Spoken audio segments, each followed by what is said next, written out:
Assalamu alaikum. Na Yesu asifiwe.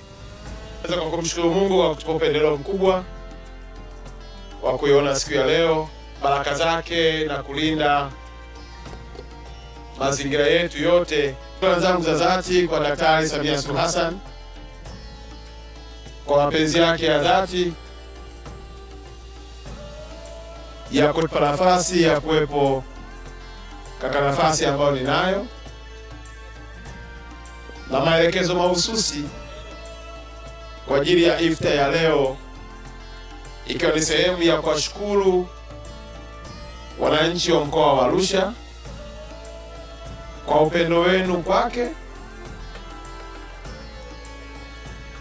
na kwa namna ambavyo mnaiunga mkono serikali yake ya awamu ya 6.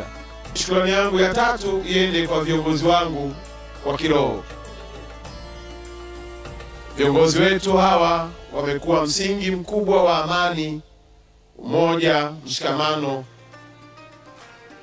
na mafanikio yote tulionayo katika mkoa wetu ni kutokana na kazi kubwa wanayoifanya, kwanza ya kutuombea bila kuchoka, lakini ya pili kutufundisha ili tuendelee kubaki katika misingi ya kumtegemea na kumwamini Mungu, lakini ya tatu kutushauri ili tuendelee kuwa viongozi bora tunaowashirikisha wananchi tunaoongoza. Kwa madhehebu yote, Waislamu na Wakristo, ninaomba kutoa shukrani zangu za dhati kwenu na kuwaomba msichoke kutufundisha na hata kibidi kutuonya ili tuyafanye yaliyo mapenzi ya Mungu kupitia maandiko ya vitabu vitakatifu, lakini pia tutimize viapo vyetu, na mwisho tulete matumaini kwa wananchi tunaowaongoza. Wanne ni viongozi wangu wa kimila. Mila na tamaduni ni sehemu ya mafanikio yetu. Asiyetambua mila zake, huyo ni mtumwa, na asiyetunza utamaduni wake, huyo ni mgeni. Tafsiri yake ni kwamba mchango wao viongozi wetu hao wa kimila ni mkubwa sana, na ziko nyakati zingine viongozi wa serikali tunategemea sana msaada wao katika kutatua hata migogoro mbalimbali, ikiwepo na migogoro ya wafugaji, migogoro ya wakulima na migogoro ya jamii mbalimbali.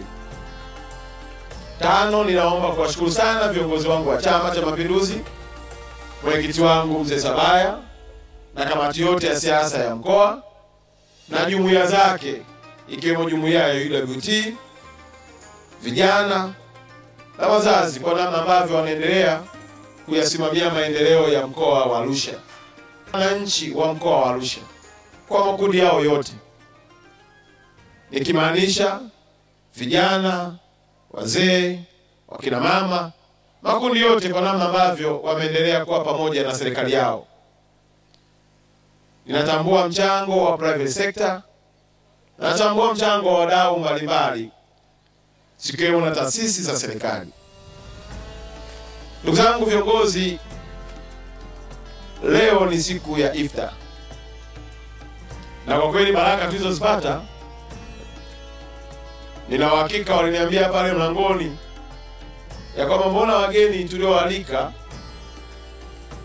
kwenye karatasi na wageni tunaoona getini ni wengi kuliko wala kwenye karatasi. Nikawaambia hazuiwi mtu kuingia, kwa sababu hapa ni serikali yao na ni ofisi yao. Maadamu amekuja, ana haki ya kuingia, na watu wanaopendana kwenye nyumba moja huwa hawagombani, bali wanashikamana, na chakula kinawaunganisha tu. Na waliofunga wanajua ukiwa umefunga hauli sana. Ukimwona mtu anakula sana, anajua hakufunga, kwa sababu tuliofunga tunajua namna ya kula. Sasa nikamwambia msimzuie mtu eti kwa sababu idadi itakuwa kubwa kuliko. Nikasema hapana, watu wote walioko maadamu wamekuja kwenye ofisi ya serikali, wamekuja kwenye iftar ya mkoa, acha waje, tutagawana. Atakayepata maji, atakayepata tende, zote ni baraka zetu. Hatuwezi kumzuia mtu kwa sababu eti hajapata mwaliko.